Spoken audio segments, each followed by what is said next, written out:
Assalamualaikum warahmatullahi wabarakatuh. Alhamdulillah alladzi anzala sakinata fi qulubil mu'minin liyazdadu imanan ma'a imanihim. Asyhadu alla ilaha illallah wahdahu la syarikalah al malikul haqqul mubin wa asyhadu anna muhammadan abduhu wa rasuluh arsalahu rahmatan lil alamin. Allahumma sholli wa sallim ala Muhammadin wa ala alihi wa ashabihi ajma'in. Qala Allah ta'ala fil Qur'anil Karim, a'udzu billahi minasyaitonir rajim. Ya ayyuhalladzina amanu taqullaha wa kunu ma'as shodiqin. Pemirsa yang berbahagia, kita bersyukur kepada Allah pada kali ini kita masih diberikan kesehatan sehingga dapat menikmati hidup ini dengan tenang dan senang. Jadi kata kunci kehidupan yang baik itu bisa menjalaninya baik dalam hal taat kepada Allah maupun meninggalkan larangan Allah dengan tenang dan senang. Nah, inilah orang yang benar-benar bisa beragama dengan benar. Karena menurut putusan Tarjih Muhammadiyah, pengertian agama adalah ad-dinu huwa ma syara'ahullahu ala lisani anbiyaihi minal awamiri wan nawahi wal irsyadati li solahil ibadi dunyahum wa ukhrahum. Agama adalah apa-apa yang disyariatkan oleh Allah, yang diatur oleh Allah melalui para nabinya. Jadi agama itu berasal dari Allah untuk sampai kepada manusia itu melalui para nabi. Kalau agama Islam ya para nabi sejak Nabi Adam alaihi salam sampai Nabi Muhammad sallallahu alaihi wasallam. Nah, isi agama itu hanya 3 saja, berupa perintah-perintah, larangan-larangan, dan petunjuk-petunjuk. Jadi aturan dari Allah yang bernama agama itu berisi 3 hal itu: perintah, larangan, dan petunjuk. Untuk apa agama itu dihadirkan oleh Allah bagi manusia? Jelas di situ dikatakan li solahil ibadi dunyahum wa ukhrahum, untuk kebaikan hidup manusia di dunia dan di akhirat. Jadi orang yang beragama dengan benar itu dijamin kehidupannya menjadi baik di dunia ini, lebih-lebih di akhirat nanti. Maka kalau ada orang berislam dalam jangka yang lama, misalnya sudah usia 50 tahun ke atas, kok belum mendapatkan kehidupan yang baik, kehidupannya masih menderita, masih belum jelas ketenangan hidupnya, maka perlu diperbaiki cara beragamanya. Boleh jadi belum sungguh-sungguh di dalam menjalankan perintah, boleh jadi masih banyak larangan Allah yang dilanggar, boleh jadi petunjuk Allah belum sepenuhnya diikuti. Nah, jadi saudara sekalian yang berbahagia, kalau orang itu beragama dengan benar, itu dijamin akan memperoleh kehidupan yang baik. Jadi kalau orang itu sudah beragama, kehidupannya belum baik, maka dipertanyakan keberagamaannya itu. Jadi bukan salah agamanya, tetapi keberagamaan orang itulah yang perlu diperbaiki. Bukan salah insya Allah, tetapi perlu ditingkatkan, perlu diperbaiki ketaatannya kepada Allah, ketaatannya pada perintah Allah, kesungguhannya dalam meninggalkan larangan Allah. Jadi meninggalkan larangan Allah itu membutuhkan keseriusan dan kesungguhan, juga tekad yang kuat gini. Sebab kalau tanpa tekad yang kuat itu tidak gampang meninggalkan larangan Allah itu. Sebab hal-hal yang dilarang itu kadang-kadang justru menjadi sesuatu yang diinginkan. Nah, sehingga tanpa tekad yang kuat itu sungguh berat meninggalkan apa yang dilarang oleh Allah itu. Termasuk mengikuti petunjuk-petunjuk Allah itu juga tidak sederhana, karena di dalam kehidupan itu berseliweran berbagai macam pandangan hidup. Tapi tergerakkah kita untuk memilih mengikuti petunjuk Allah itu? Jika tiga hal itu ditaati dengan sungguh-sungguh, maka akan memperoleh kehidupan yang baik. Nah, salah satu pedoman untuk meraih kehidupan yang baik itu antara lain tertuang di dalam Al-Quran surat An-Nahl ayat 97. Ayat ini sudah sering diperdengarkan oleh siapapun yang mudah-mudahan akan senantiasa mempertebal keimanan dan keyakinan kita. Allah berfirman dalam ayat ini, A'udzu billahi minasyaitonir rajim, man 'amila sholihan min dzakarin aw untha wa huwa mu'minun falanuhyiyannahu hayatan thayyibah wa lanajziyannahum ajrahum bi ahsani ma kanu ya'malun.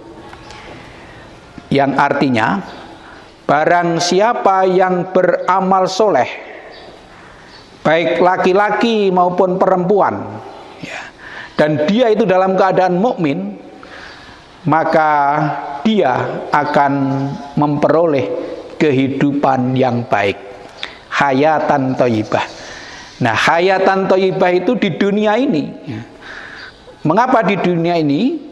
Karena Allah menjanjikan di akhirat balasan yang lebih baik daripada amal soleh yang dilakukan ketika di dunia ini. Nah, jadi saudara sekalian yang berbahagia, berdasarkan ayat ini dapat kita ambil pelajaran. Yang pertama, di dalam ajaran Islam itu tidak ada diskriminasi jenis kelamin. Baik laki-laki maupun perempuan memiliki peluang yang sama untuk berprestasi, memiliki peluang yang sama untuk meraih kehidupan yang terbaik gitu. Nah, untuk memperoleh kehidupan yang terbaik itu kuncinya di sini dua: beriman dan beramal soleh. Atau orang yang beramal soleh dalam bingkai keimanan, berbuat baik yang bermanfaat, yang tidak merugikan orang lain, yang tulus.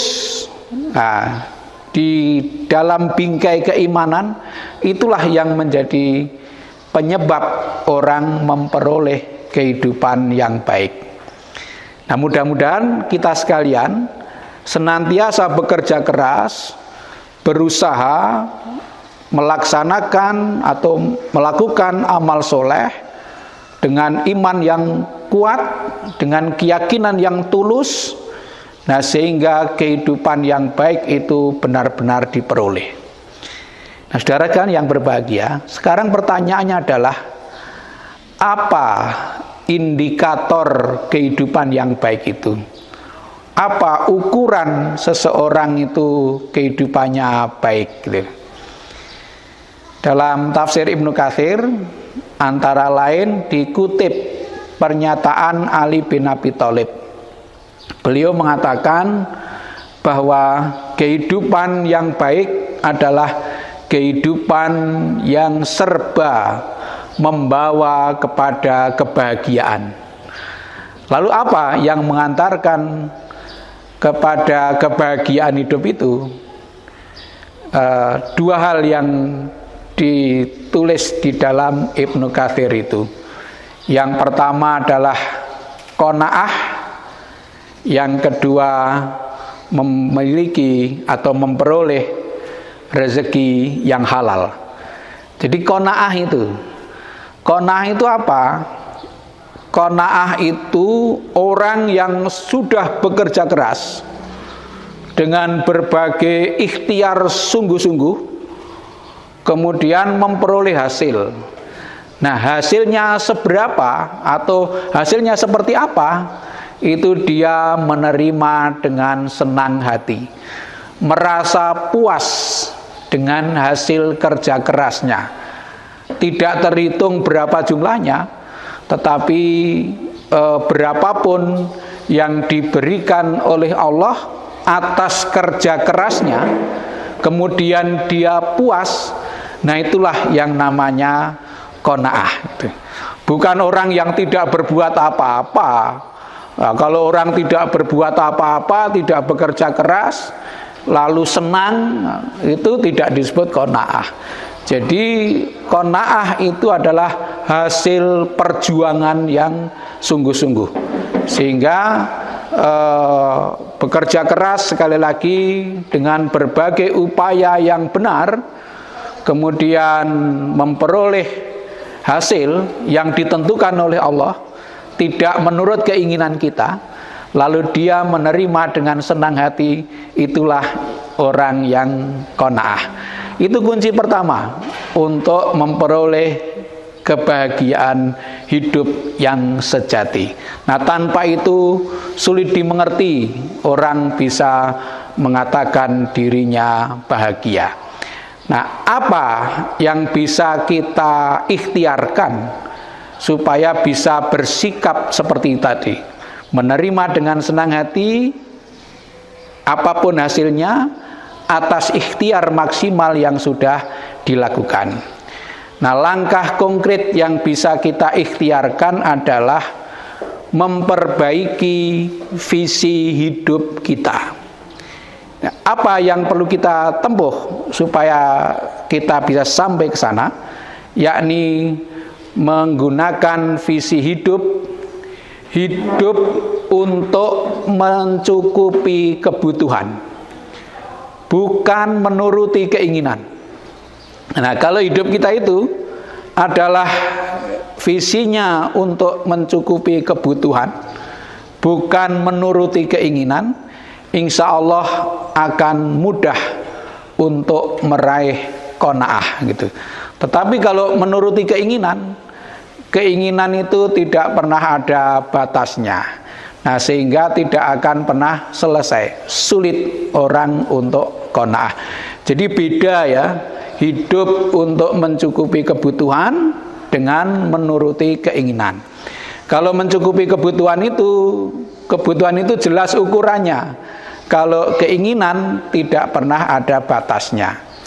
Nah, karena yang kedua, kebutuhan orang selalu meningkat, sehingga orang yang hidupnya untuk mencukupi kebutuhan akan selalu bekerja keras dan optimis dalam meraih masa depan itu.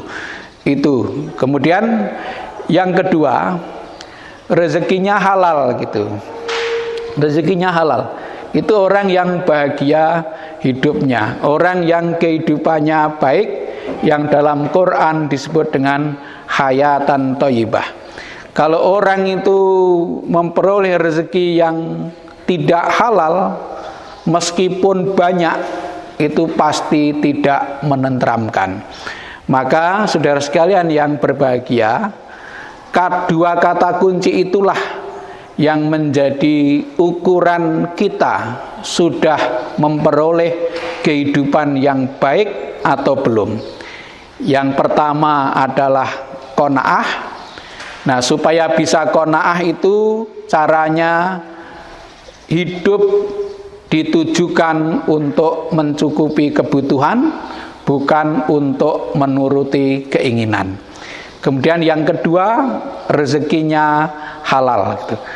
Insya Allah jika dua hal itu dipenuhi, kita akan benar-benar memperoleh kehidupan yang baik, yakni kehidupan yang dijalani dengan tenang dan senang, baik ketika taat kepada Allah, menjalankan perintah Allah, maupun ketika menjauhi larangan Allah. Jadi kuncinya adalah tenang dan senang dalam ketaatan. Itulah hayatan thayyibah, kehidupan yang baik. Mudah-mudahan bermanfaat. Billahi taufik wal hidayah, nasrun minallah wa fathun qarib wa basyiril mu'minin. Assalamualaikum warahmatullahi wabarakatuh.